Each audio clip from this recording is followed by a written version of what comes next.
you're a H1b aspirant, then you must have definitely come across this term, a Desi consultancy. And as promised in our previous video, this video is totally dedicated to all the pros and cons of a Desi consultancy that will help you decide whether or not to fall for it. But for that, you will have to stick around till the end.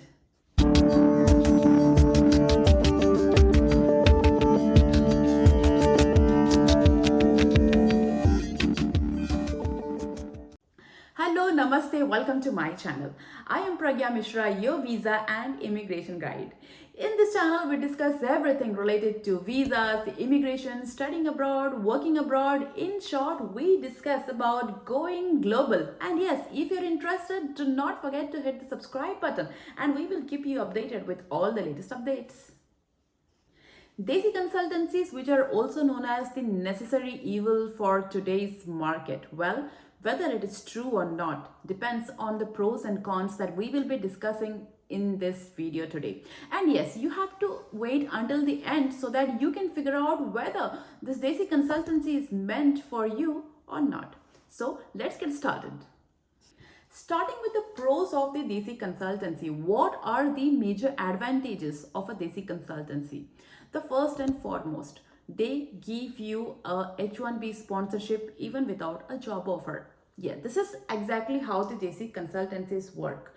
They may have a project, they may not have a project, but yes, they are willing to file your H1b. So if you are someone, let's say, who have been impacted by this current season of layoffs and you are about to end your 60 days grace period, in short, you are about to lose your H1b status.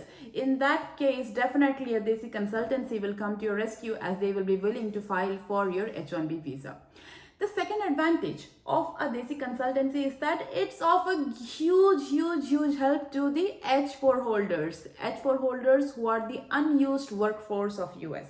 They are here in US, but if they do not have a EAD, they cannot start working. So yes, desperation I can say, or whatever, the wait for EAD, having your I-140 approved and then going through the process of EAD, it's tough.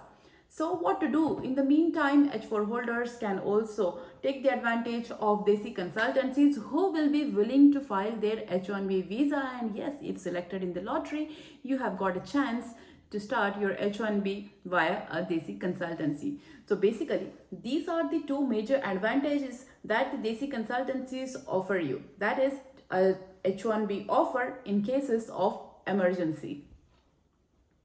So starting towards the cons of Desi consultancies. As I started my video stating that a Desi consultancy is a necessary evil. Why? We will discuss about the cons and you will be the one to judge the pros or the cons, which one weighs heavier at the end of the video.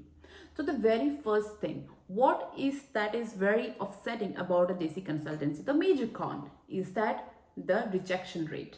The rejection rate of Desi consultancy is way higher in comparison to other direct hires or other big term consultancies, big brand consultancies like Capgemini, TCS, or let's say Cognizant, any such big companies. So in comparison to them, definitely the rejection rate for Desi consultancies is very high. The second con is very much related to the first con, and that is, why is the rejection rate so high? Fake profiles. Yes, Desi consultancies lure you into their trap by promising you making a fake profile.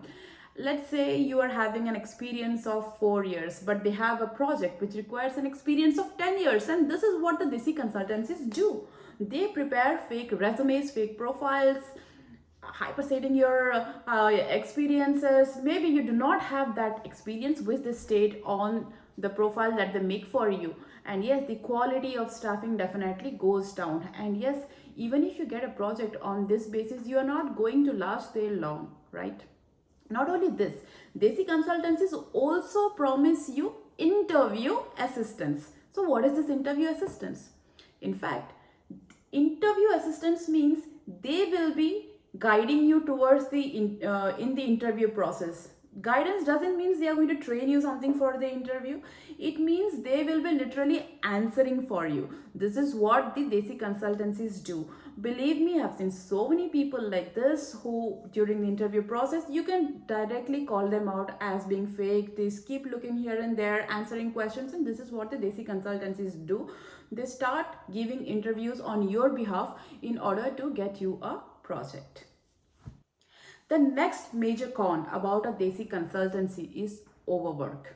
Yes, a very common issue that all the people working for Desi consultancies report is that they are overworked.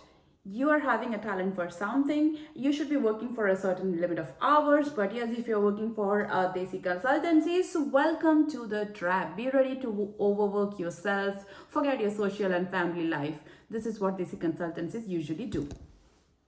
And the major disadvantage of the Desi consultancies come. This may definitely change your mindset. Is the wage rate. So as we all know, H1b Visa holders or the sponsors for H1b Visa have to pay a minimum wage. But yes, with talent, with experience and everything, you can negotiate your own wage rate, whatever it is. But when it comes to Desi consultancies, they are notoriously popular to known for being giving very low wage rate. How it actually works? It works on the basis of 30/70, 20/80, whatever is the negotiation rate. And yes, let me remind you, the 70 and 80 is not your part. The 20 or 30 is definitely your part. So yes, you will be ready to receive a wage way lower than the market rate.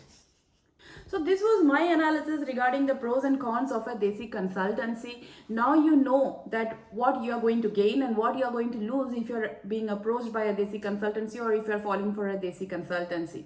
But if you're someone who is already working with a Desi consultancy, then do not hesitate to mention in the comment section below, and we would love to hear your experience out. And definitely this is going to help a lot of people who are in a dilemma whether or not to go for a Desi consultancy. But if you ask me, what would be my approach?